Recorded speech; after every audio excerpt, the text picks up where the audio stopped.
Alors bonjour, donc aujourd'hui on va commencer notre cours concernant les lentilles minces, العدسات الرقيقة. Alors c'est quoi une lentille mince? Alors tout d'abord on va définir c'est quoi une lentille, puis on va définir ce qu'on appelle une lentille mince. Alors voyons ces images là. Alors j'ai des lunettes, une loupe, un microscope optique, des télescopes, des appareils photo, etc. Donc, il y a plein d'instruments qui utilisent les lentilles. Alors, prends par exemple la loupe. Il contient une lentille. Cette lentille-là, on peut voir à travers, comme vous voyez sur cette image. Donc, on peut voir l'écriture derrière la, la loupe. Aussi, il y a la lumière qui traverse ce milieu-là. Donc, on peut définir une lentille comme un milieu transparent homogène. Donc, c'est un milieu qui laisse passer la lumière et qu'on peut voir à travers. Donc, c'est un milieu transparent homogène. Alors, il est limité par deux surfaces qui sont sphériques, ou bien une surface qui est sphérique et l'autre qui est plane, comme vous montre cette image. Alors, ici, une lentille qui a deux surfaces sphériques, même ici. Et là, j'ai une lentille avec une surface qui est sphérique et l'autre qui est plane. De même ici, il y a une surface qui est plane et l'autre qui est sphérique. Alors ici, les surfaces sont convexes et les surfaces ici sont concaves.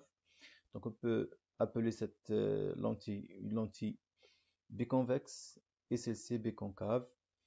Celle-ci, on peut l'appeler une lentille plan concave, plan convexe, et ceci plan concave. Ben, alors, donc une lentille, c'est un milieu qui est transparent homogène, limité par deux surfaces, qui sont soit sphériques, soit l'une sphérique et l'autre est plane. C'est quoi une lentille mince? Alors, cette lentille, elle est caractérisée par son épaisseur et son diamètre. Si l'épaisseur est très faible devant son diamètre, alors on parle d'une lentille mince. Voilà qu'on montre cet exemple-là. Si l'épaisseur est très faible devant le diamètre, alors on dit que la lentille est mince. Alors, comment on peut distinguer les lentilles ou bien comment on peut les classer? Alors, la classification des lentilles se fait par deux méthodes. Une méthode appelée une méthode géométrique. Donc, on peut classer selon la géométrie. Alors, comme vous voyez ici, les lentilles ont des géométries différentes. Donc, la géométrie de ces lentilles est différente. Alors, on peut les classer selon la géométrie. Alors,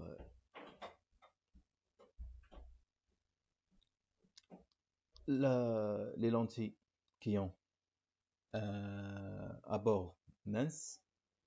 Donc, voilà un exemple réel du lentille à bord mince. Ou bien, on peut avoir aussi des lentilles à bord épais. Voilà quelques symbolisations.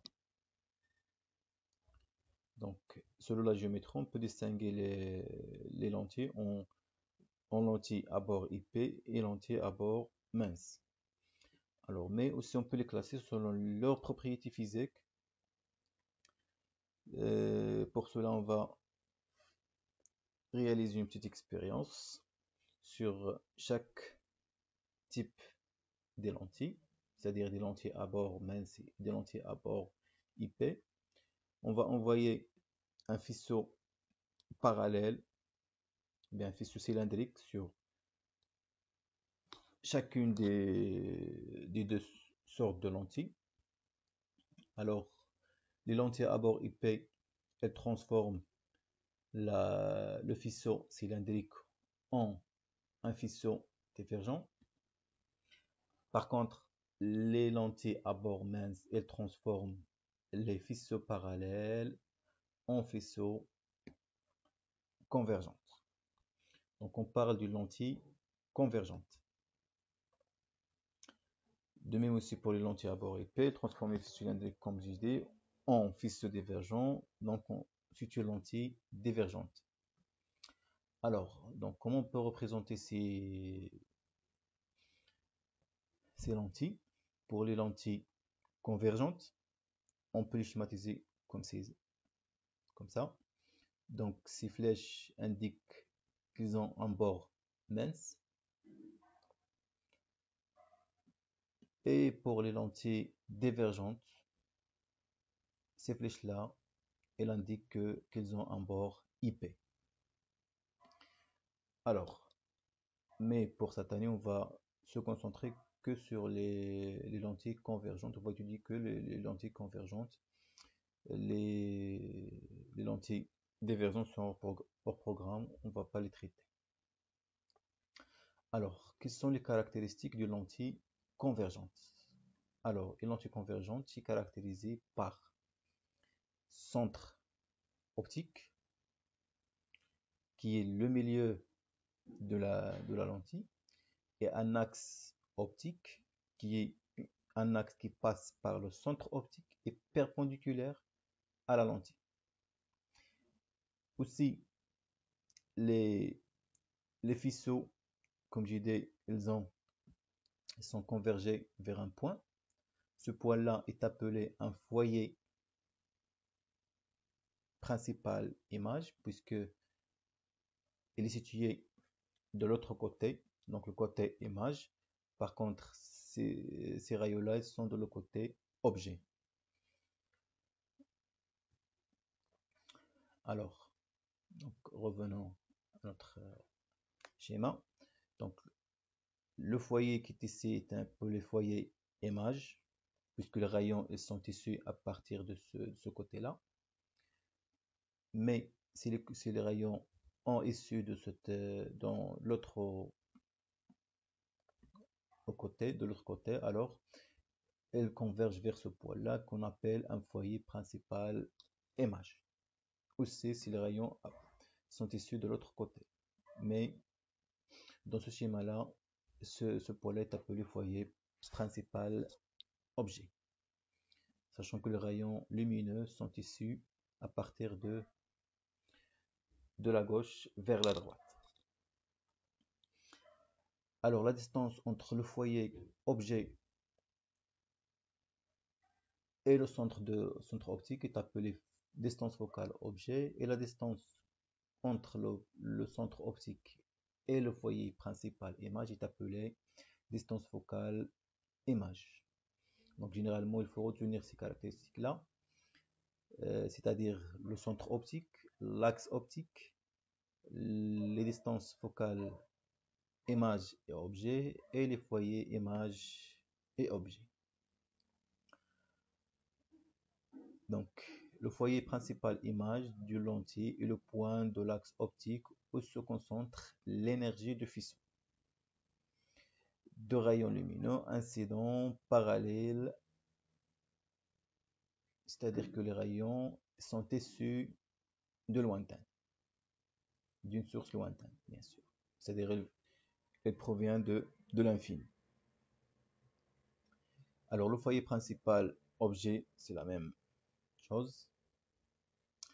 La distance focale, comme j'ai dit, c'est la distance entre le centre optique et l'un des foyers. Alors, il s'exprime en mètres, donc l'unité légale, l'unité internationale de la distance focale, c'est le mètre. Alors, il nous reste à définir ce qu'on appelle l'avergence des lentilles. Alors, pour cela, je vais prendre deux exemples des lentilles. Alors, quelle différence entre ces deux lentilles? Alors, la première a une distance focale très petite devant la distance focale de la deuxième lentille. Donc, les rayons sont très proches, ou bien le point de convergence des rayons il est très très proche de la lentille par rapport à la deuxième lentille que les rayons sont, le point de convergence des rayons il est loin de la lentille. Alors, donc, la vergence que l'on symbolise par C, parfois on l'appelle convergence, est une grandeur qui exprime la capacité de lentille à faire converger les rayons lumineux vers un point.